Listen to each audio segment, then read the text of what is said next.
What's going on, fam? I'm Coach Anthony, and I'm back with another video. We're going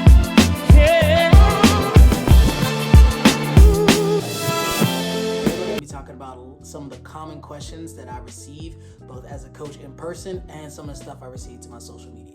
Before we do that, if you like this channel, make sure you subscribe.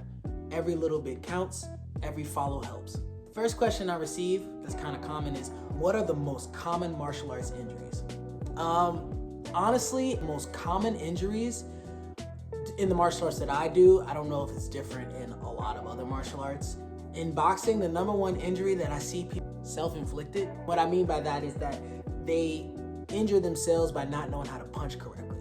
When people punch, a lot of times they'll end up hitting with these three knuckles, or they'll just end up bending their wrists. So what I try to teach a lot of my students is, upon impact, they clench their fists really hard, and always imagine that inside the gloves, they're aiming for these first two knuckles. And we do that by rotating our fists, and I always give the signal like the thumb down, or act like you're pouring out water from a cup. In kickboxing, one of the most common injuries I see people do, again, is self-inflicted, is that they'll end up hurting their shin. A lot of people who, when they start kickboxing, they'll try to haul off and kick too hard. You really have to condition your shins before you try to really just lay into a bag or a pad or another person during sparring. Their shins aren't conditioned, and they'll end up, with that big old, what my teammate Will calls, they get a titty in their shin. And that's debilitating because it's just like constant pain.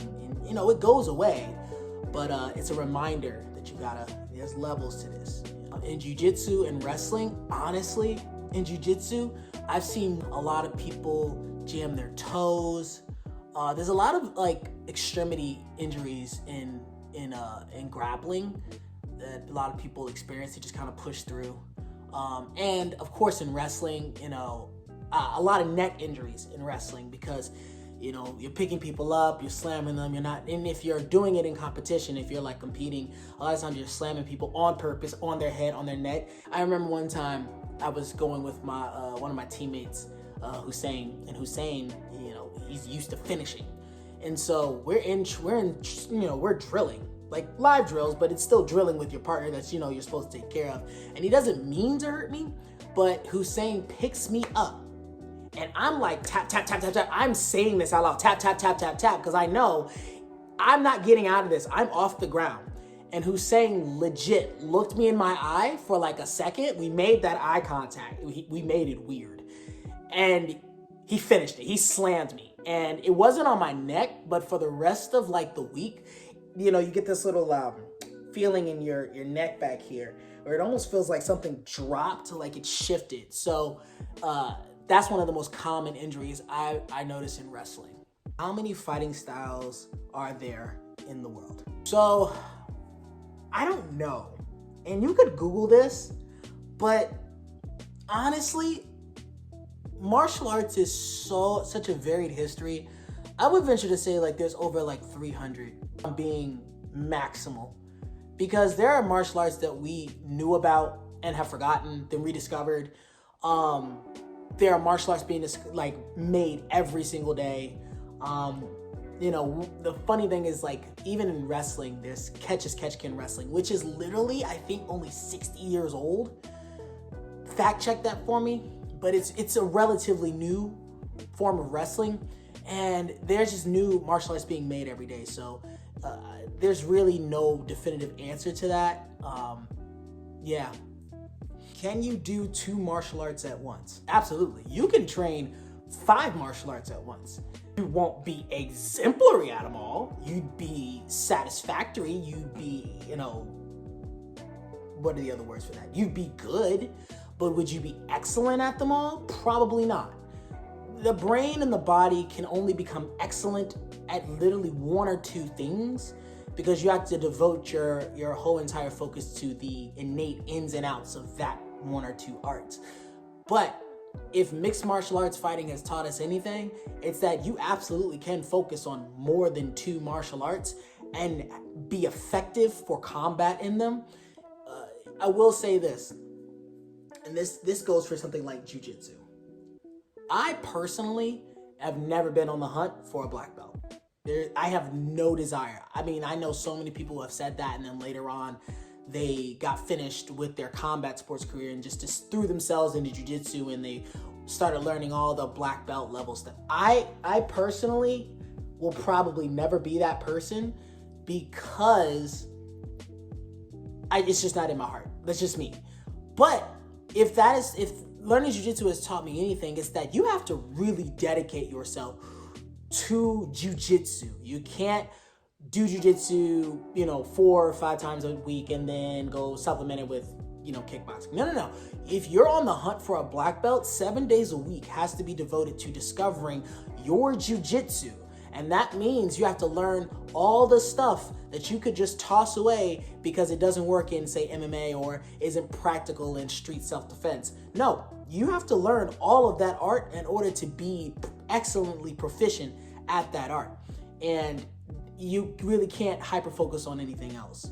And so I would say that you can learn multiple martial arts, even 3, 4, 5 of them at one time, but you're gonna sacrifice your ability to be excellent at them.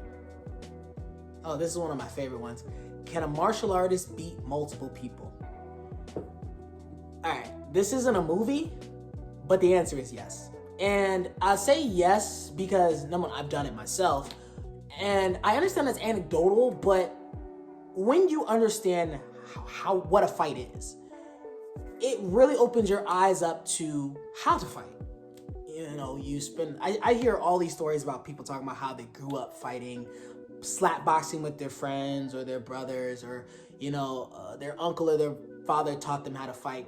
And then you get them on the mats and it's just like, what are you talking about, brother? Brother, you know nothing. Fighting is like anything else. It's a science. You have to respect that science. A one-on-one fight is basic addition. I'm trying to get 1 + 1 = 2. Now we throw in multiple attackers. Now the equation has changed, but we're still doing math.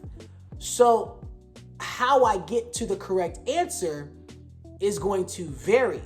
But if I know how to get to the correct answer and you don't, then I more than likely am going to get the A on the paper. A punch is a punch. A kick is a kick. A grapple tackle is a grapple tackle.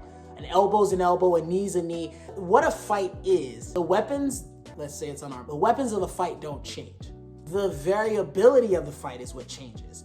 And training to fight as a trained martial artist allows you the ability to see the variables, to have the wherewithal to assess it better and react better in this situation versus someone who isn't a trained fighter or a trained martial artist who just kind of in chaos, doing whatever instinct brings to their fore. I always tell people that instinct is great for keeping you alive when all the unknowns are not known. But instinct will get you killed when the unknowns are known. And I think the best example I can say for that is, let's say, you're going up against somebody and they throw a hook. Your base reaction is probably what? Move, try to raise your hands up to stop it. This is a natural reaction. That's what we call natural reactions are called instinct. However, if I'm a trained fighter and I get you and all you have are natural reactions, I might throw this hook, get your hands up here, side kick. That's just what it is. You know what I mean? Like it's the ability to override those things that were placed in us to survive, but not necessarily to win. So when a trained fighter has those abilities to win, not just survive. And I think that's, pretty much the answer. I think that's all I'm going to do for today. If you have any questions, any comments, make sure that you drop them. If you want to, and you want me to expound on anything, any techniques that you may be dealing with, or you may have trouble with, make sure that you hit me up, contact me. I'll be making a video about anybody's responses. Also, if you haven't already subscribed to this channel, like I said, every follow helps, every little bit counts. And I love you all for the support that you bring me. Peace be with you.